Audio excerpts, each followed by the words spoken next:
Assalamualaikum warahmatullahi wabarakatuh. Apa kabar teman-teman semuanya? Mudah-mudahan kita semuanya dalam keadaan sehat. Kami dari tim 2 akan membahas tentang IS atau IT Project Risk Management, yang di dalamnya kami akan membahas mengenai pengertian dari IS IT Project Risk Management itu sendiri, kemudian kapan digunakan, siapa saja yang terlibat, jenis risiko, tujuan, manfaat, serta proses dari manajemen risiko proyek tersebut. Baiklah, yang pertama kami dari tim 2 akan memperkenalkan personel dari tim kami. Yang pertama ada Dewi Mustikasari, kemudian Krisnomi Nainggolan, kemudian Ramadan Pratama Siregar, kemudian Rizky Muhammad Firdaus, dan Sela Nurjannah.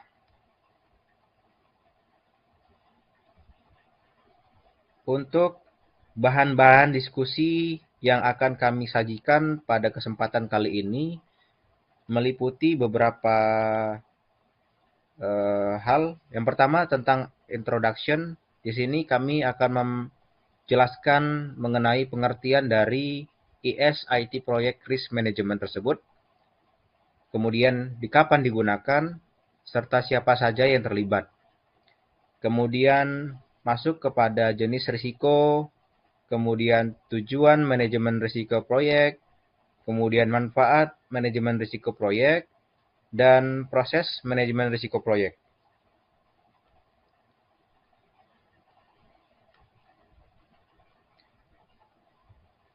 Baiklah, kita masuk pada bagian introduction.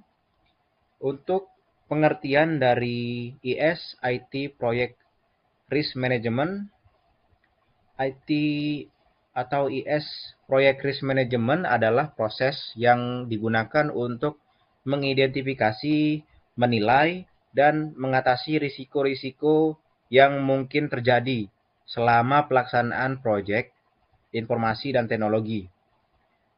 Dan tujuannya adalah untuk memastikan bahwa proyek berjalan sesuai dengan rencana, memenuhi tujuannya, dan memastikan bahwa hasil akhir sesuai dengan yang diharapkan.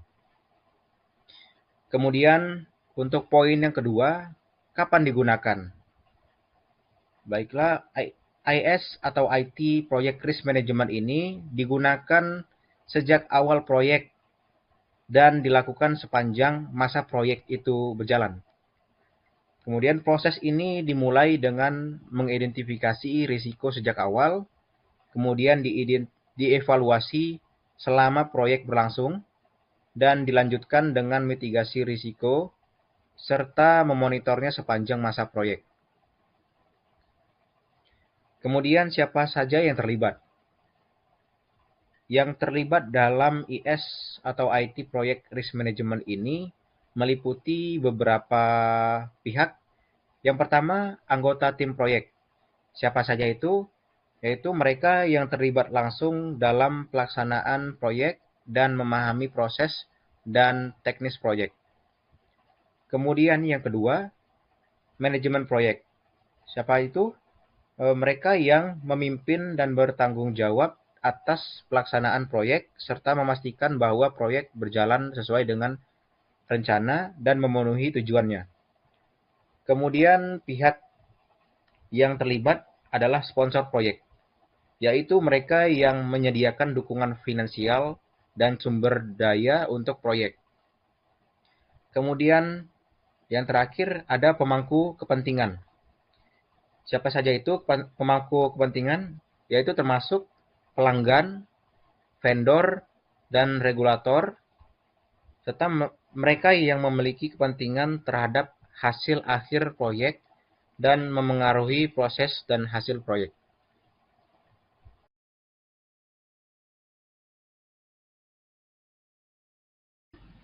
Bagian selanjutnya adalah jenis risiko. Secara umum terdapat 3 jenis risiko. Yang pertama adalah cost, yang kedua adalah schedule, yang ketiga adalah performance. Cost adalah risiko yang berdampak pada anggaran biaya, terutama yang menyebabkan proyek selesai melebihi dari anggaran.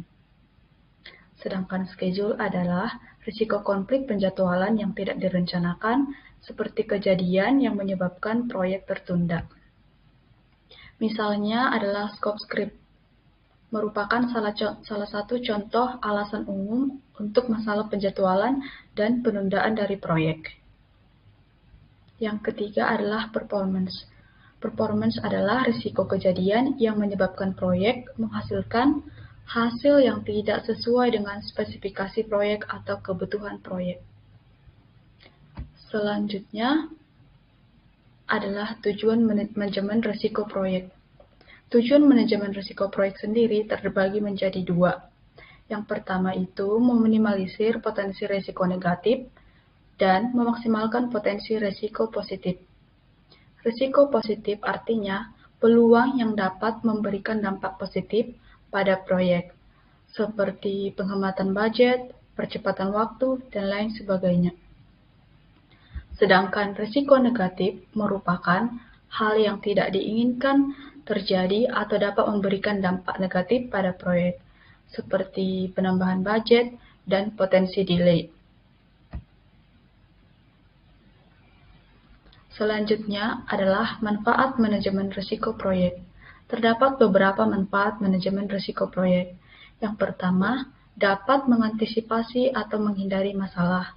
Yang kedua, dapat mencegah peristiwa-peristiwa yang mengejutkan. Yang ketiga, dapat meningkatkan kemampuan untuk bernegosiasi. Yang keempat, dapat memperoleh komitmen pelanggan. Yang kelima, mereduksi pelanggaran jadwal. Yang keenam, dapat mereduksi biaya yang melebihi anggaran yang tersedia. Proses manajemen risiko proyek itu sendiri terbagi menjadi 6 tahapan. Tahap pertama yaitu create a risk plan. Yang kedua yaitu identify risk. Yang ketiga analyze risk. Yang keempat develop risk strategies. Yang kelima monitor and control risk. Yang keenam adalah respond and evaluate risk.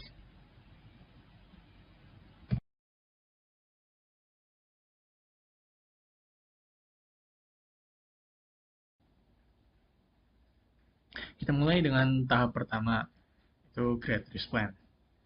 Jadi, create risk plan itu menggambarkan bagaimana manajemen risiko itu disusun dan dilaksanakan dengan baik dalam sebuah proyek. Proyek itu didefinisikan dalam suatu bentuk rencana prosedur yang reaktif. Nah, metodenya bagaimana? Ini metodenya ada beberapa.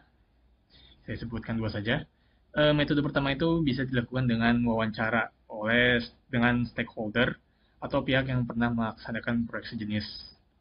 Jadi dari wawancara itu bisa ketahuan, wah pihak ini sudah menjalankan proyek A, proyek kita kebetulan rada-rada mirip, jadi kita bisa tahu, bisa bertanya apa aja sih yang kemungkinan yang mungkin terjadi dalam proyek ini dan bagaimana cara mengatasinya. Metode kedua kita bisa lakukan dengan musyawarah dengan anggota tim yang kita punya sekarang. Kita saling bertukar pikiran, saling share informasi, apa aja nih yang mungkin bisa terjadi.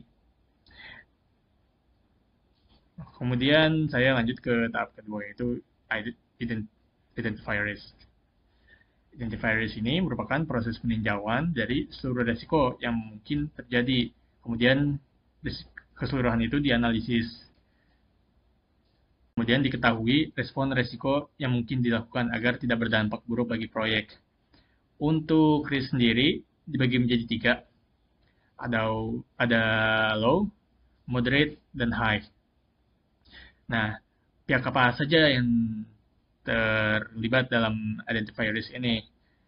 Identify risk ini biasanya yang terlibat itu adalah manajer proyek, anggota tim, manajemen risiko, ahli teknis dari third party atau di luar tim, customer, end user. Nah, setelah diidentifikasi, kemudian risiko-risiko ini akan dianalisa.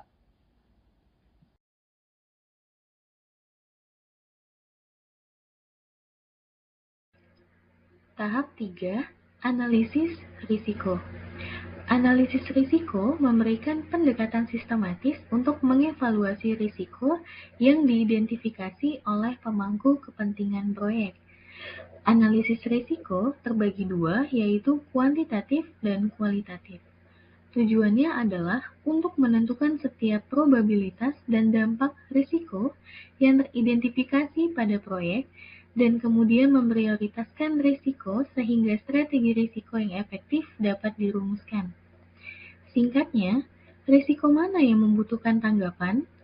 Untuk tingkat yang besar, ini akan ditentukan oleh toleransi pemangku kepentingan proyek terhadap risiko. Analisis risiko kualitatif merupakan proses menilai kemungkinan terjadi dan pengaruhnya pada proyek dalam rangka menentukan besarnya pengaruh dan prioritas penanganan bila terjadi risiko. Teknik yang dapat digunakan yaitu probability atau impact metric, top 10 risk item tracking, dan expert judgment. Sedangkan analisis risiko kuantitatif merupakan proses yang umumnya mengikuti analisis kualitatif risiko, dapat dilakukan secara terpisah dengan manajemen kualitas. Teknik yang digunakan umumnya adalah decision tree analysis, simulation, dan sensitivity analysis. Tahap 4, develop risk strategies, mengembangkan strategi risiko. Risiko sendiri dapat bersifat positif dan negatif. Adapun strategi terhadap risiko negatif, 1. Menghindari risiko, yaitu usaha untuk menghilangkan ancaman atau risiko dengan menghindari penyebabnya. 2. Menerima risiko, yaitu menerima akibat-akibat dari risiko yang terjadi. 3. Transfer risiko, yaitu usaha untuk memindahkan risiko dan tanggung jawab manajemennya pada pihak ketiga. 4. Mitigasi risiko, yaitu usaha mereduksi pengaruh risiko dengan mereduksi probabilitas terjadinya peristiwa risiko. Sedangkan strategi risiko positif, 1. Eksploitasi risiko, yaitu dengan melakukan segala sesuatu yang mungkin agar risiko positif yang dimaksud benar terjadi. 2. Sharing risiko, yaitu membagi agar yang menerima risiko tidak terpusat pada satu orang saja. 3.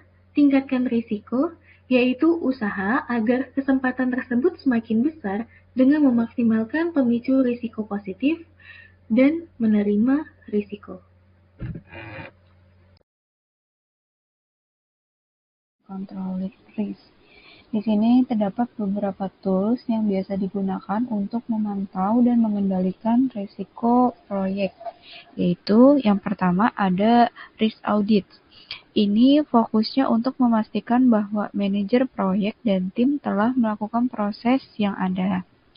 Terus yang kedua, di sini ada risk review.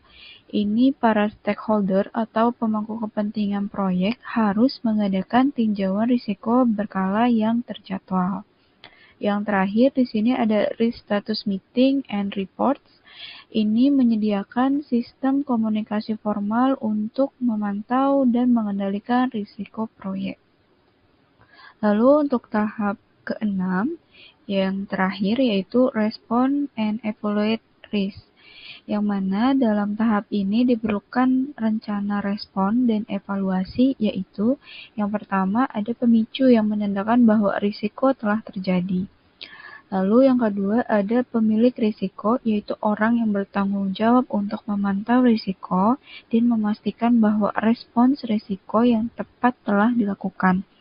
Yang ketiga, ada tanggapan berdasarkan salah satu dari 4 strategi risiko dasar.